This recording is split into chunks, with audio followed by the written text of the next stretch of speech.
কপালে থাকলে ঘি ঠকঠক না করলেও বাইর হইব ঘি। বলো তো কেন বললাম? মনে আছে আগের পার্টে পার্সেল দুটো পেয়ে মনটা কি খারাপ ট্রেনে হয়েছিল আমার? লিখে রাখবা।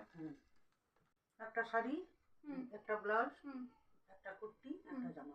আচ্ছা, আর কিছু না তো? চুড়িদার একটা। আর চুড়িদার একটা। হ্যাঁ।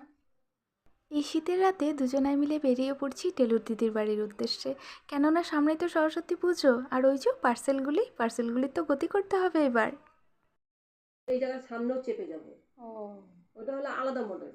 তো দিদিভাইয়ের সঙ্গে কথাবার্তা বলে আমি একটা ডিজাইন সিলেক্ট করে নিয়েছি। আর এই যে ব্লাউজটা দেখতে পাচ্ছ, এটা হচ্ছে অন্য আরও একটা ডিজাইন যেটা আমায় এখন দেখাচ্ছে। আর হ্যাঁ, আমি কিন্তু কুর্তি চুড়িদারের পাশাপাশি এখানে একটা ব্লাউজও বানাতে দিলাম, কারণ সরস্বতী পুজো মানেই তো শাড়ি। বডিটা এদিকে এসে করে দিলাম। তুমি ঘরে যা গতি করো। চলে এলাম বাড়ি। ভিডিওটা কেমন লাগলো অবশ্যই কমেন্ট করে জানিও। চ্যানেলটা সাবস্ক্রাইব করতে ভুলো না। সবাই ভালো থেকো, সুস্থ থেকো। আজ তবে আসি, দেখা হচ্ছে।